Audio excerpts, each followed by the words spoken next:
Esta é a sala de estar privada da princesa real, Princesa Anne. Ela abriu as portas da sala e abriu sua agenda para fazer algo que raramente faz: conceder-nos uma entrevista sobre assuntos que ela geralmente não aborda, como a perda de seus pais em um intervalo de 18 meses, a coroação iminente e o futuro da monarquia no Canadá. Esta é a nossa conversa com a princesa Anne.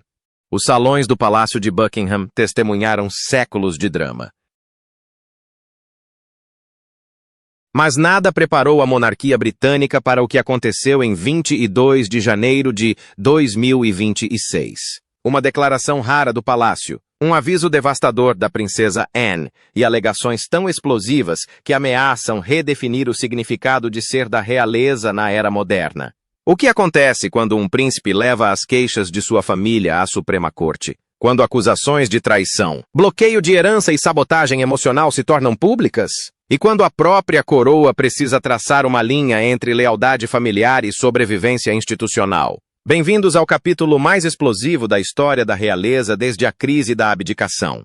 Esta é a história de como a princesa Anne se tornou a guardiã moral da monarquia. Por que Meghan Markle desapareceu do próprio processo que ajudou a criar e o colapso do príncipe Harry no tribunal revela sobre o futuro da Casa de Windsor? Ao final deste vídeo, você entenderá por que 74% dos britânicos acreditam que Harry nunca deveria ter levado este caso ao tribunal e por que o silêncio da princesa Catherine pode ser a resposta mais poderosa de todas. O palácio contra-ataca no final da tarde de 22 de janeiro de 2026. O Palácio de Buckingham faz algo que quase nunca faz. Emite uma declaração de princípios. A coroa não se envolve em disputas originadas de queixas pessoais. Autorizadas tanto pelo rei Charles III quanto pela princesa Anne, essas palavras carregam o peso de séculos. Não se trata de raiva, nem de defesa, apenas de clareza. Mas por que agora? O que levou o palácio a quebrar seu famoso código de nunca reclamar, nunca explicar? A resposta está em um tribunal de Londres, onde o príncipe Harry, sob juramento, fez alegações que ultrapassaram todos os limites institucionais. Ele não se limitou a criticar a mídia. Acusou o próprio irmão, o príncipe William, de traição. Alegou que a princesa Catherine obstruiu ativamente sua herança do testamento da princesa Diana. Ele sugeriu que a família real orquestrou sua sabotagem emocional. Não se tratava mais de discussões familiares privadas. Era um depoimento sob juramento em uma batalha judicial pública, exigindo 31,6 milhões de libras em indenização. E o palácio já tinha visto o suficiente. Pense nisso por um momento. Quando foi a última vez que você viu uma grande instituição se distanciar publicamente de um de seus próprios familiares durante um processo judicial em andamento? Isso não foi uma tentativa de minimizar os danos. Isso configurava uma delimitação constitucional. Reconhecemos qualquer envolvimento nos processos atualmente em curso no Supremo Tribunal. A declaração prosseguiu. Não nos envolveremos em comentários sobre assuntos familiares internos quando estes forem instrumentalizados em fóruns públicos. Instrumentalizados. Essa escolha de palavras não foi acidental. Nos bastidores, fontes do palácio descreveram o clima como de profunda decepção. Segundo relatos, membros da corte disseram a seus associados que a conduta do príncipe Harry representava um risco irresponsável à confiança institucional. Mas foi a princesa Anne quem desferiu o golpe final. Aviso severo de Anne. A princesa Anne passou 7 décadas aperfeiçoando a arte do dever real, sem drama, sem queixas. Apenas um serviço incansável e discreto à coroa. Ela cumpre mais compromissos do que qualquer outro membro da família real. Raramente concede entrevistas e construiu uma reputação como a pessoa mais confiável e dedicada da família. Portanto, quando Anne fala, as pessoas ouvem. Em uma coletiva de imprensa complementar realizada no Palácio de São James, a princesa real fez o que só pode ser descrito como um acerto de contas moral. A coroa serve à nação, não a si mesma.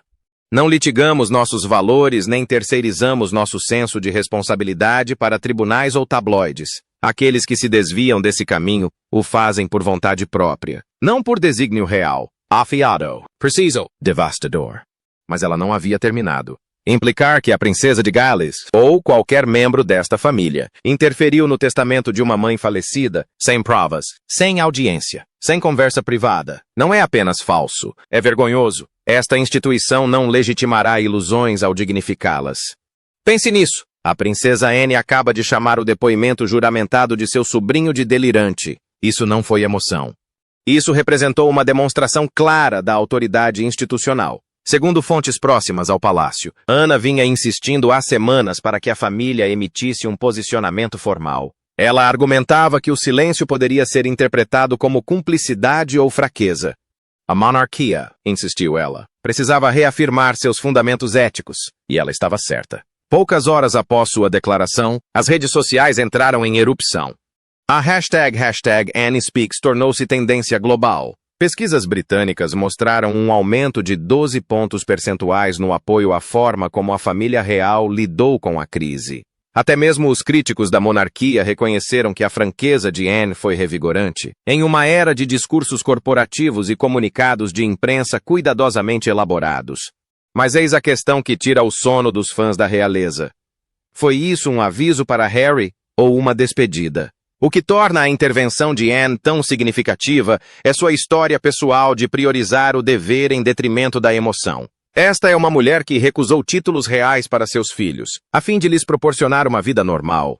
Ela trabalhou incansavelmente por mais de 500 instituições de caridade, sem buscar holofotes ou reconhecimento. Ela é a integrante da realeza que comparece às cerimônias de inauguração, em vilarejos remotos com a mesma dedicação que demonstra em banquetes de Estado. Sua autoridade moral não é teórica.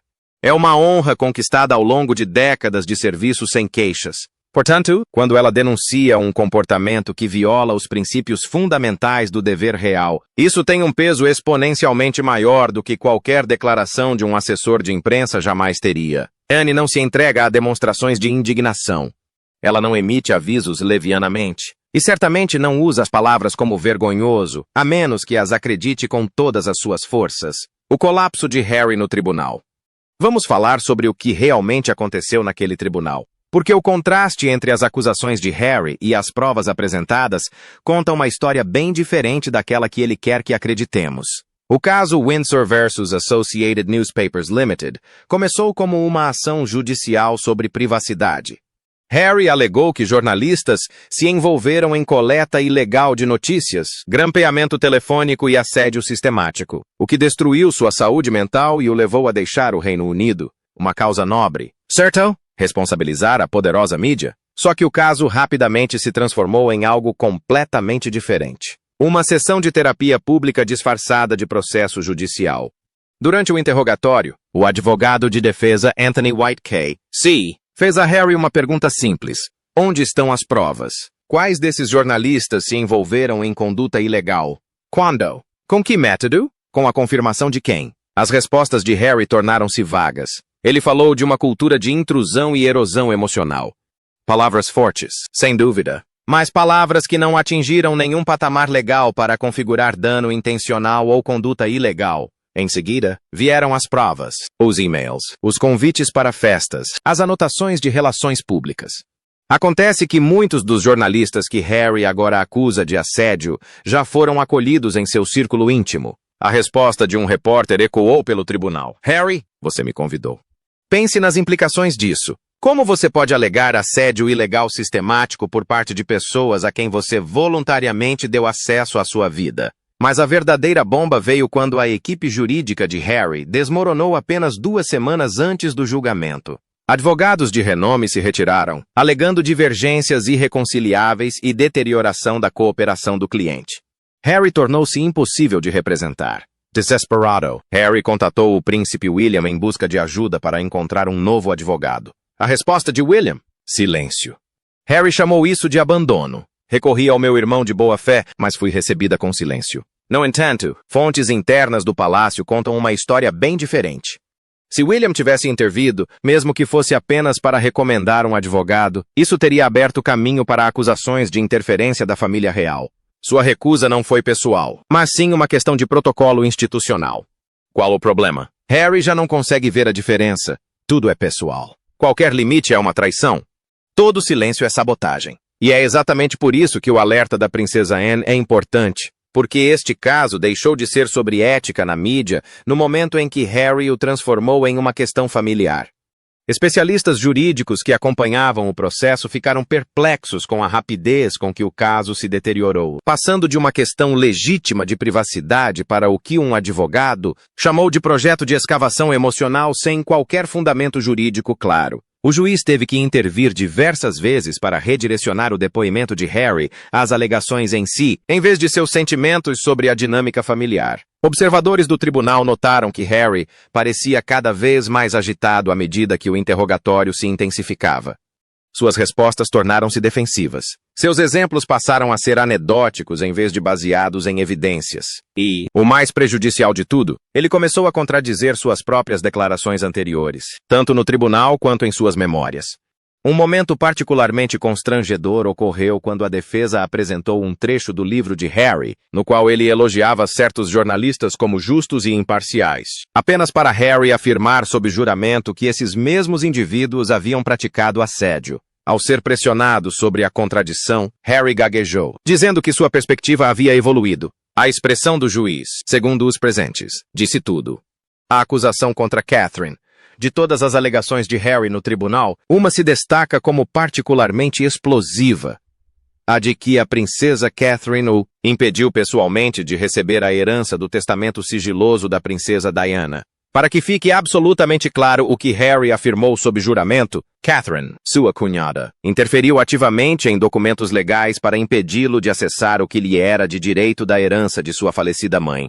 Sem provas, sem documentos, sem testemunhas, apenas uma acusação. A reação foi rápida e brutal. Especialistas jurídicos classificaram o ato como assassinato de reputação. Biógrafos da realeza descreveram-no como cruzar uma linha da qual não há retorno. Até mesmo alguns dos antigos apoiadores de Harry questionaram por que ele faria tal alegação sem provas. A resposta da princesa Catherine? Silêncio absoluto. Nenhuma única palavra em sua defesa. Nem nos tribunais, nem na mídia, nem mesmo por meio de vazamentos privados. Em vez disso, ela compareceu. Centros de tratamento de câncer para jovens, conferências sobre saúde mental, instituições de caridade para recuperação de traumas. Agenda cheia, professional, focado. Não é preciso responder a mentiras para derrotá-los, comentou um alto funcionário do Palácio de Kensington. Basta continuar aparecendo. E o público percebeu. Os índices de aprovação de Catherine dispararam para 79%, um dos mais altos já registrados para um membro da família real. Enquanto isso, os de Harry despencaram para apenas 26%, ante 42% antes do início do julgamento. O que estamos presenciando aqui é uma aula magistral de poder digno. Catherine compreende algo que Harry parece ter esquecido. O silêncio, quando é estratégico, fala mais alto do que qualquer defesa. Pense nisso. A cada dia que Catherine opta por não responder, as acusações de Harry parecem mais desesperadas. Cada aparição pública dela, focada no serviço em vez do espetáculo, reforça o contraste. Quem parece uma futura rainha? Quem parece alguém presa em sua própria amargura? A resposta é óbvia para todos, exceto, aparentemente, para o próprio Harry. O que é particularmente impressionante na abordagem de Catherine é como ela espelha a maneira como a falecida rainha Elizabeth lidava com crises. Durante os anos mais turbulentos da década de 1990, quando a monarquia enfrentou críticas sem precedentes e turbulências internas, a rainha manteve sua agenda com precisão robótica. Ela não cancelou nenhum compromisso. Ela não se escondeu. Ela não emitiu declarações defensivas. Ela simplesmente continuou sendo rainha. Catherine está fazendo exatamente a mesma coisa. Ao se recusar a se distrair com acusações sem provas, ela está demonstrando o que é verdadeira liderança diante de ataques pessoais. Ela está dando uma aula magistral de resiliência institucional que será estudada por gerações. E é isso que torna tudo ainda mais impactante. Catherine sabe que responder só daria fôlego a alegações infundadas. No momento em que ela dignifica a acusação com uma refutação, a situação se transforma em uma disputa entre versões diferentes. Ao permanecer em silêncio, ela força as alegações de Harry a se sustentarem por seus próprios méritos, e elas não conseguem. Onde está Meghan? Agora precisamos abordar o elefante na sala, Meghan Markle. Documentos judiciais confirmam que Meghan foi fundamental na construção deste caso. Ela iniciou diversas auditorias privadas da cobertura da imprensa em meados de 2021. Contratou uma consultoria de direito da mídia sediada nos EUA. Encorajou Harry a compilar dossiês sobre ameaças à reputação.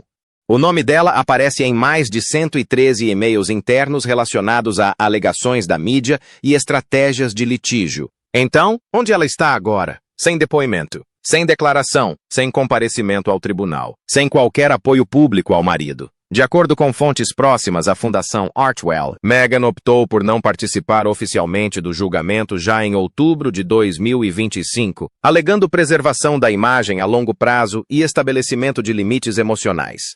Um memorando interno vazado afirmava: "Não recomendamos o envolvimento direto do público em qualquer litígio que possa resultar em regressão de reputação, ambiguidade moral ou contaminação da narrativa." É tradução? Isso pode ficar complicado. E Meghan não quer se envolver nisso. A reação do público tem sido implacável. Uma pesquisa da YouGov, realizada em 24 de janeiro, revelou que 62% dos entrevistados acreditam que a ausência de Meghan sugere falta de confiança no caso, enquanto 71% afirmam que sua recusa em depor mina a credibilidade de ambos. Talvez o dado mais revelador seja que apenas 11% acreditam que ela voltará a depor antes do fim do julgamento. Ainda mais preocupante? Observadores do tribunal relatam que Harry parece cada vez mais isolado, entrando por portas laterais, evitando a imprensa e com o olhar inquieto durante o interrogatório. Quando um repórter lhe perguntou diretamente: "Onde está Meghan hoje?" e Harry não respondeu. Mais tarde, durante o interrogatório sobre as perdas financeiras, ele murmurou baixinho: "Não cabia a ela terminar essa história." Pense nisso. Harry acaba de admitir, publicamente, que essa deveria ser a história conjunta deles, e Meghan a abandonou. Enquanto isso, a 8.000 quilômetros de distância, em Montecito, Meghan prepara um relançamento completo da sua marca para a primavera de 2026. Sem referências à família real, sem comentários da mídia britânica, sem Harry nos materiais promocionais. Os projetos incluem uma plataforma de streaming sobre alfabetização emocional, uma coleção cápsula de moda descrita como ferozmente apolítica e um podcast intitulado The Quiet Reset, sobre como se curar de narrativas que nunca lhe pertenceram. Uma executiva de branding resumiu tudo perfeitamente. Esta é Meghan 2. Bem-estar. Empoderamento. Conteúdo infantil. Same tabloids. Same tiaras. E, aparentemente, sem marido também. O momento do desaparecimento de Meghan levanta questões incômodas sobre os fundamentos da sua frente unida. Durante anos, eles se apresentaram como parceiros em uma missão compartilhada, enfrentando o sistema, lutando pela privacidade, expondo o racismo institucional e construindo um novo modelo de serviço público. Mas agora, quando a batalha legal que ajudaram a construir chega à sua fase mais crítica, Meghan praticamente desapareceu de todo o processo. Alguns defensores argumentam que essa é uma estratégia jurídica inteligente, mantendo-a afastada de depoimentos potencialmente prejudiciais. Mas os críticos enxergam algo mais sombrio: abandono oportunista. Ela se dispôs a contribuir para a construção do caso quando isso serviu à narrativa compartilhada. Mas agora que a opinião pública mudou, agora que as evidências parecem frágeis, agora que a credibilidade de Harry está se desfazendo sob o escrutínio, ela desapareceu. A biógrafa real Tina Brown foi direta em sua coluna recente. Meghan incendiou a casa e deixou Harry lá dentro com os fósforos.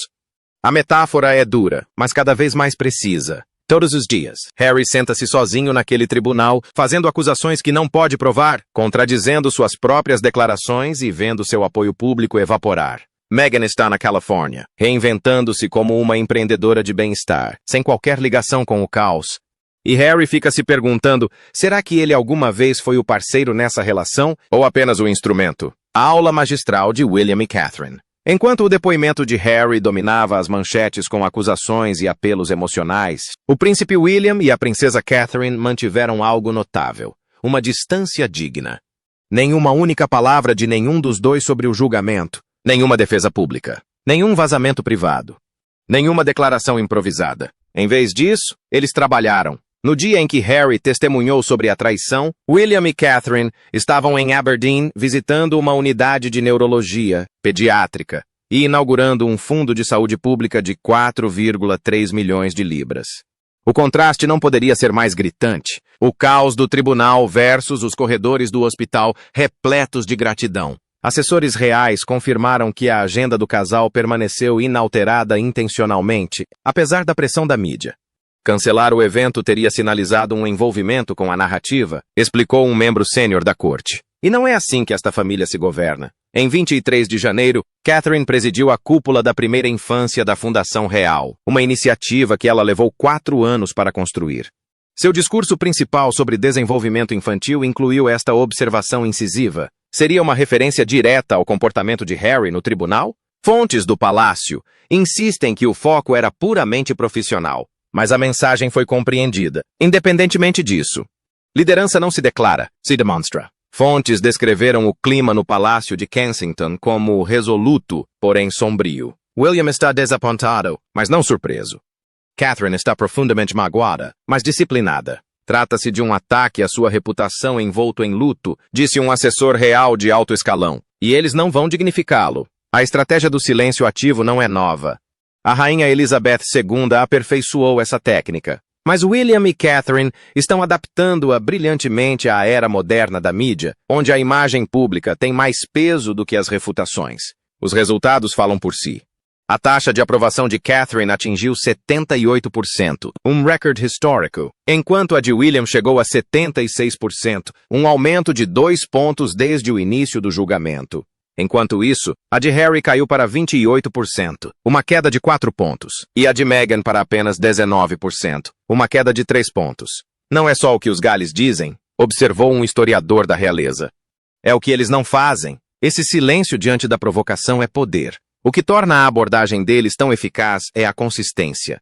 Não há hesitação, nem momentos de fraqueza em que revidem por meio de fontes anônimas. A disciplina é total e inabalável. E essa disciplina envia uma mensagem poderosa ao público britânico. Estamos acima disso. Não precisamos nos defender porque nosso trabalho fala por si só. É uma aposta calculada que está rendendo enormes dividendos. A cada dia que passa sem uma resposta de William ou Catherine, as alegações de Harry perdem mais credibilidade. Cada compromisso público que eles cumprem com elegância e foco faz com que o teatro de Harry no tribunal pareça mais uma birra e menos uma queixa legítima. Os Waleses entendem algo fundamental sobre relações públicas modernas. Numa era de ruído constante, o silêncio estratégico é mais eficaz do que qualquer declaração. Estão deixando que as próprias palavras de Harry destruam sua credibilidade, enquanto eles próprios continuam sendo o futuro da monarquia. A doutrina Anne. Por trás das declarações públicas e dos silêncios estratégicos, algo significativo emergiu. O que os especialistas chamam de doutrina Anne. Ela não está escrita em nenhum documento constitucional. Não se trata de um protocolo real formal, mas tornou-se a espinha dorsal ética da monarquia moderna. 5 pilares centrais a definem. Em primeiro lugar, o serviço vem antes do sentimentalismo. Os membros da realeza são servidores da coroa, não ativistas. As emoções pessoais, por mais válidas que sejam, não devem se sobrepor às necessidades do público. Em segundo lugar, o silêncio não é fraqueza, é força. A recusa em participar de espetáculos midiáticos não é evasão, é contenção diante da provocação. Terceiro, o legado é conquistado, não exigido. Títulos, heranças e papéis simbólicos não são devidos apenas por laços de sangue. São concedidos por meio da conduta e podem ser perdidos em caso de traição. Em quarto lugar, não há coroa sem caráter. A monarquia deve se pautar por um código ético mais elevado. Engano, manipulação e narrativas de vitimização não têm lugar na Casa de Windsor. E em quinto lugar, você parte por escolha, permanece por conduta. Afastar-se dos deveres reais não é exílio, mas retornar exige honra, humildade e responsabilidade. Durante uma reunião recente do Conselho Privado, a princesa Anne teria feito uma apresentação enfática sobre os perigos de permitir que narrativas individuais distorçam a clareza institucional. Não somos uma novela familiar, disse ela. Somos um pilar constitucional. Se as pessoas se esquecerem disso, precisam ser lembradas ou afastadas. Foi Anne quem insistiu para que a família se abstivesse de contestar diretamente as alegações de Harry. Deixem que os fatos falem por si. Deixe que suas palavras penetrem por si mesmas. A verdade se revela, assim como a ilusão. Enquanto o rei Charles permanece em silêncio e William continua cumprindo seus compromissos, Anne se tornou quem estabelece limites intransponíveis nos bastidores. A posição dela em relação a Harry é clara, sem contato, sem mediação, sem defesa. Por quê? Porque a família já ofereceu diversas oportunidades para diálogo privado. Esses esforços foram rejeitados publicamente ou transformados em ataques midiáticos.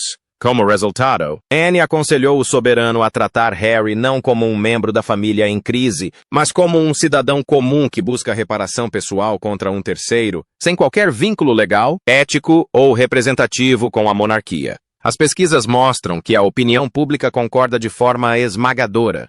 67% dos britânicos acreditam que a monarquia deveria se distanciar completamente de Harry e Meghan durante os processos judiciais, enquanto 73% apoiam a posição de Anne de que os papéis reais devem estar ligados à conduta e não à genética. Entre os maiores de 35 anos, 82% afirmam que a princesa Anne é quem melhor representa a integridade moral da monarquia. Seus índices de aprovação agora rivalizam com os da princesa Catherine, um feito raro para alguém que mantém um perfil público mais discreto e recusa entrevistas. Você pode deixar a monarquia, pode criticá-la, explicou um historiador do palácio, mas não tem o direito de moldá-la de fora. A princesa Anne sempre foi chamada de a trabalhadora silenciosa da família real. Agora, ela se tornou sua general silenciosa. Não é estridente, não é emotiva, mas é absoluta. A doutrina de Ana representa algo profundo, um retorno aos princípios fundamentais que permitiram à monarquia britânica sobreviver por mais de 1000 anos. É uma rejeição à cultura das celebridades, às narrativas de vitimização e à instrumentalização do ressentimento pessoal. E está funcionando. Os índices de aprovação da monarquia, na verdade, aumentaram durante esta crise, não apesar do silêncio da família, mas por causa dele. O público britânico está assistindo a duas abordagens muito diferentes para lidar com conflitos. A política agressiva de Harry, com seus processos judiciais e acusações públicas, em contraste com a continuidade digna dos serviços prestados pela família real. E eles estão optando pela dignidade, o veredicto antes do veredito. À medida que o caso Windsor vs. Associated Newspapers se encaminhava para as alegações finais, algo inesperado aconteceu. A equipe jurídica de Harry entrou com uma moção para alterar sua reivindicação original. Agora, eles estão buscando 18,7 milhões de libras em vez de 31,6 milhões. Eles abandonaram completamente a alegação de quebra de confidencialidade. Por quê? Porque sabem que estão perdendo. Os advogados de defesa refutaram sistematicamente os principais pontos da cronologia. Testemunhas contestaram as alegações de Harry, classificando-as como motivadas por emoções e sem fundamento legal. As supostas provas de assédio se resumiram a convites sociais e e-mails de relações públicas. Especialistas jurídicos preveem que partes do caso poderão ser arquivadas ou, na melhor das hipóteses, resultar em uma decisão simbólica com indenizações mínimas. Harry veio em busca de justiça, mas trouxe consigo emoção em vez de provas. E quando lhe pediram para comprovar o dano causado, tudo o que ele conseguiu demonstrar foi ressentimento. A ironia é devastadora. Harry se posicionou como o queixoso, a vítima exigindo responsabilização. Mas, cada vez mais, ele parece o réu em meio às suas próprias contradições. Enquanto isso, a monarquia que ele tentou fragmentar nunca pareceu tão unida. Os dados finais da pesquisa, divulgados em 27 de janeiro, contam a história. 74% dos entrevistados acreditam que Meghan deveria ter testemunhado se realmente apoiasse a causa, enquanto 68% dizem que Harry agora parece mais isolado do que nunca. Talvez o mais condenatório seja que apenas 12% acreditam que o processo judicial ajudou a imagem pública do casal. E quando perguntados quem melhor representa os valores da monarquia moderna, as respostas mais comuns foram Catarina, Guilherme e a princesa Ana. Não o rei, não a tradição pela tradição em si, mas os membros da realeza que atuam na linha de frente, que se mantêm discretos e servem ao país.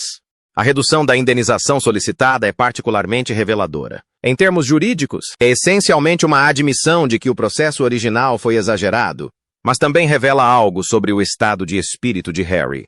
Ele acreditava sinceramente que seu depoimento emocional seria suficiente. Pensava que, ao compartilhar sua dor publicamente, ao fazer a família parecer fria e insensível, os juízes e o júri ficariam do seu lado baseados apenas na compaixão. Mas a lei britânica não funciona assim. E o Tribunal da Opinião Pública também não. As pessoas estão cansadas das narrativas de vitimização de indivíduos privilegiados. Estão exaustas de celebridades e figuras públicas que parecem acreditar que sentir-se magoado é o mesmo que ser injustiçado, que desconforto equivale a abuso, que ultrapassar limites equivale a traição. O caso de Harry tornou-se um referendo sobre toda essa mentalidade. E o veredito, pelo menos em termos de opinião pública, é decisivamente contra ele. O acerto de contas silencioso dentro da Clarence House, a Operação Quiet Tether, permanece em vigor por tempo indeterminado. Nenhuma declaração formal sobre Harry ou o julgamento. Nenhuma ação legal por parte do Palácio. Nenhum contato, exceto por meio de canais diplomáticos oficiais. Isto não é exílio, explicou um conselheiro sênior. Isto é consequência. Nem mesmo o rei Charles, conhecido por seu temperamento emotivo, fez qualquer gesto de aproximação. Fontes dizem que ele se conformou com a ideia de que a reconciliação, se acontecer, deve ocorrer sem pressão pública ou acusações em tribunal. Em um encontro informal no Royal Navy College, a princesa Anne foi questionada extraoficialmente se sentia que a família havia falhado com Harry. Sua resposta foi curta, calma, mas resoluta.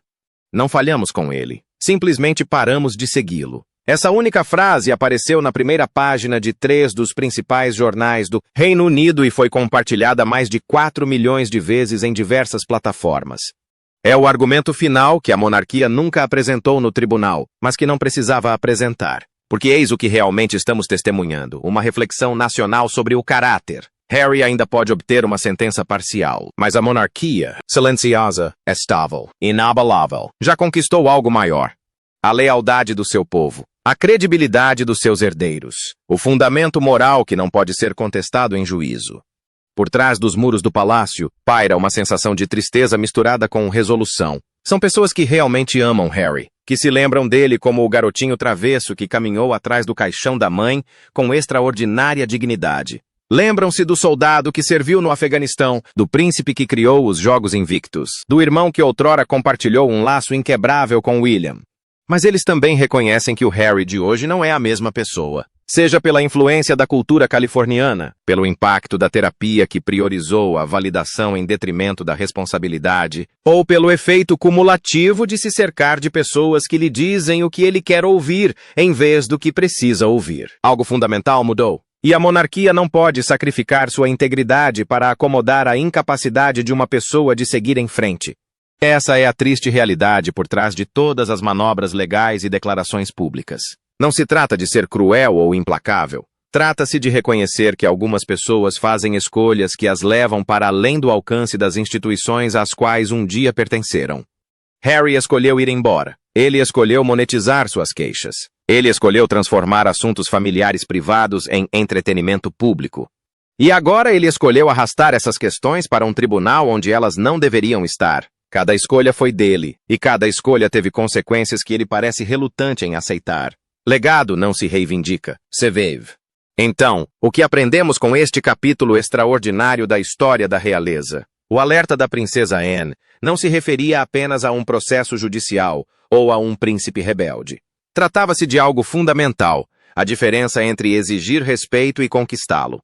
Harry pensou que poderia forçar a monarquia a reconhecer sua dor, validar suas queixas e reescrever a narrativa de sua partida. Ele instrumentalizou os tribunais. Ele implicou sua família sob juramento. Ele exigiu prestação de contas sem, no entanto, oferecer a sua própria. E a coroa respondeu com algo mais poderoso do que qualquer defesa legal. Um silêncio digno. Catherine não precisava se defender porque seu trabalho fala mais alto que acusações. William não precisava resgatar seu irmão porque os limites institucionais importam mais do que a manipulação emocional. Anne não precisava se alongar porque a clareza não exige explicações. Entretanto, a ausência de Meghan revelou talvez a verdade mais incômoda de todas. Na verdade, nunca se tratou de justiça. Tratava-se de obter vantagem. E quando a influência deixou de funcionar, a parceria também acabou. A monarquia não é perfeita. É uma instituição antiga tentando lidar com os desafios modernos. Mas, naquele momento, demonstrou algo essencial.